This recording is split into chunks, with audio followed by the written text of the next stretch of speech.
je suis en compagnie de Laurent Deflandre qui va nous parler de la filière hydrogène. Mais avant tout, Laurent, est-ce que tu peux te présenter, s'il te plaît?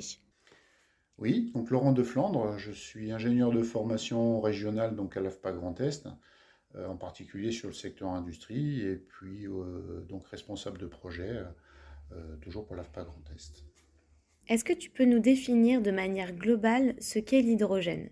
Alors l'hydrogène, c'est le plus petit atome de l'univers, mais quand je dis ça, ça reste vraiment vague. Donc l'hydrogène est d'abord une énergie qui est connue et qui est utilisée dans le monde industriel, par exemple, pour alimenter des procédés industriels, soit pour chauffer dans le brûlant, mais on le connaît aussi parce qu'il a participé à l'envoi au premier pas de l'homme sur la Lune, hein, puisque c'est un des carburants de fusée. Et l'hydrogène, aujourd'hui, est vu comme un... d'une part, on se dit qu'on pourrait l'utiliser probablement pour nos véhicules ou pour beaucoup d'autres activités. Voilà. Et c'est surtout vu aussi aujourd'hui comme une possibilité de stocker de l'énergie, en particulier des énergies dites alternatives, hein, l'éolien, voire l'hydraulique ou même le photovoltaïque. À certains moments, le réseau n'étant pas capable d'absorber toute la production, cette production, on est amené, par exemple, à arrêter une éolienne. Et donc, on pourrait stocker cette énergie en transformant cette énergie en hydrogène. L'hydrogène a un intérêt, c'est qu'on peut le réutiliser directement, comme j'ai dit tout à l'heure, hein, en tant qu'énergie, on le fait brûler, etc. Mais on peut aussi, à l'effet inverse, à partir de l'hydrogène, reproduire de l'électricité. Il suffit de reprendre de l'hydrogène, de prendre de l'oxygène dans l'air, et dans une pile à combustible, on reproduit de l'électricité et de la chaleur. Et donc on est vraiment là dans la capacité à stocker de l'électricité, mais sous forme d'hydrogène, entre guillemets. L'hydrogène, c'est, je l'ai dit tout à l'heure, le plus petit élément de l'univers, mais c'est aussi sur Terre le plus abondant, mais il est abondant dans l'eau, c'est de l'eau, c'est un des deux composants de l'eau, H2O, deux atomes d'hydrogène, un atome d'oxygène. Alors, tu parles depuis tout à l'heure de la filière hydrogène, mais est-ce que dans cette filière, il y a des sous-filières? Oui, alors la filière hydrogène, c'est l'hydrogène au sens annonce gouvernementale, la filière, mais en réalité, c'est plusieurs filières. On va parler de production d'hydrogène. Là, il y a plusieurs procédés possibles. On peut produire, donc le plus simple, c'est de produire de l'hydrogène à partir de l'eau. On en a un tout petit peu parlé tout à l'heure. On va stocker de l'hydrogène, donc là aussi, c'est une filière particulière. L'hydrogène, ça se stocke avec des précautions et ça se stocke aussi dans des conditions spécifiques. Le distribuer, ça ne se distribue pas aujourd'hui aussi simplement que ça. Et d'ailleurs, on ne connaît pas encore de beaucoup de stations hydrogène, par exemple. L'hydrogène, c'est aussi tout ce qui va être dans la mobilité lourde ou légère, la mobilité lourde. Aujourd'hui, on parle de, par exemple, au niveau des agglomérations, comme à Metz, hein, un projet pour alimenter la flotte, soit les bus ou les camions qui servent au ramassage des ordures, via l'hydrogène. C'est ce qu'on appelle la mobilité lourde. Et puis la mobilité légère, c'est nos véhicules. C'est nos véhicules dès qu'on voudra avoir des routières probablement, des routières hein, pour de la distance, pourraient être à hydrogène. Certains constructeurs mettent aujourd'hui sur le marché des véhicules à hydrogène.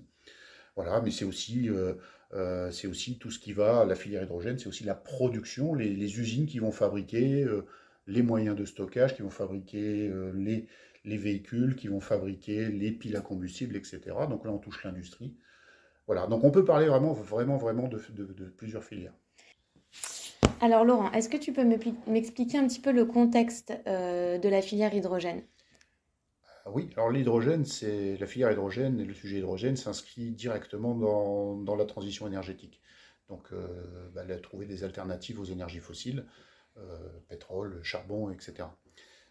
Tout ça est soutenu par le gouvernement et les annonces récentes du président qui met 2 milliards sur la table pour le soutien à la filière le concrétise et le matérialise réellement.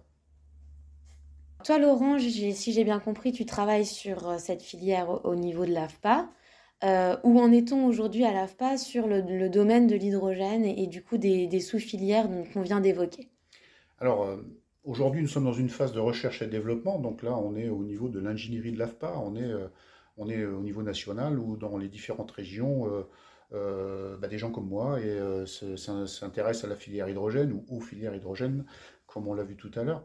Le but étant de plus tôt possible, c'est d'identifier comment les métiers traditionnels sont impactés éventuellement dans l'hydrogène, c'est-à-dire est-ce qu'un tuyauteur qui va travailler à une installation industrielle de production hydrogène, est-ce qu'il y a quelque chose de particulier dans ce métier qu'il va falloir intégrer? Donc, compétences hydrogène dans les métiers existants, mais aussi de repérer si des métiers émergent, c'est-à-dire si un métier, un ensemble de compétences définissant un métier vont émerger et que du coup, ça pourrait nous conduire à anticiper type professionnel et donc avec la formation associée qui pourrait se matérialiser donc, dans un incubateur, comme on l'a déjà connu et qu'on connaît aujourd'hui bien en Grand Est. Hein, voilà. Donc ça, c'est un objectif, hein, voilà, c'est plutôt pour le futur. Et de façon immédiate, c'est aussi si on peut tout de suite faire évoluer nos formations, c'est-à-dire notre tuyauteur, pour reprendre l'exemple de tout à l'heure, est-ce qu'on peut rapidement proposer aux acteurs de l'hydrogène des compétences adaptées. Et puis là, dans le cadre de cette étude, il y a un gros avantage. Donc nous adhérons au niveau de l'AFPA Grand Est au club hydrogène Grand Est, qui s'appelle Dynamise.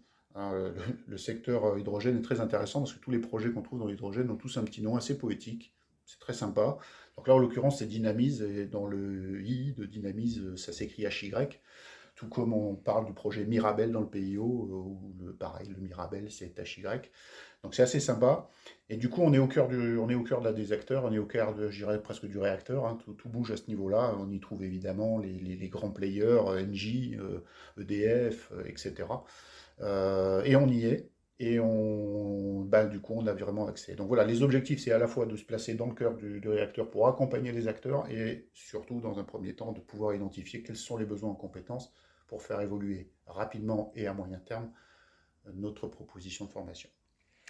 Et du coup, on fait partie régionalement d'un réseau qui s'appelle Dynamise.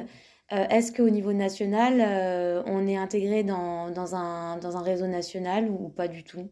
Oui, donc au niveau national, nous travaillons avec France Hydrogène. Donc il y a une institution ou un organisme en France qui est France Hydrogène, tout comme voilà, qui est là, qui a été instauré pour accompagner le développement de la filière. Hein, en lien avec les annonces du gouvernement, la volonté que la France soit un player de premier rang sur la partie hydrogène. Donc il y a une entité qui s'appelle France Hydrogène, avec qui l'AFPA, nous sommes rapprochés.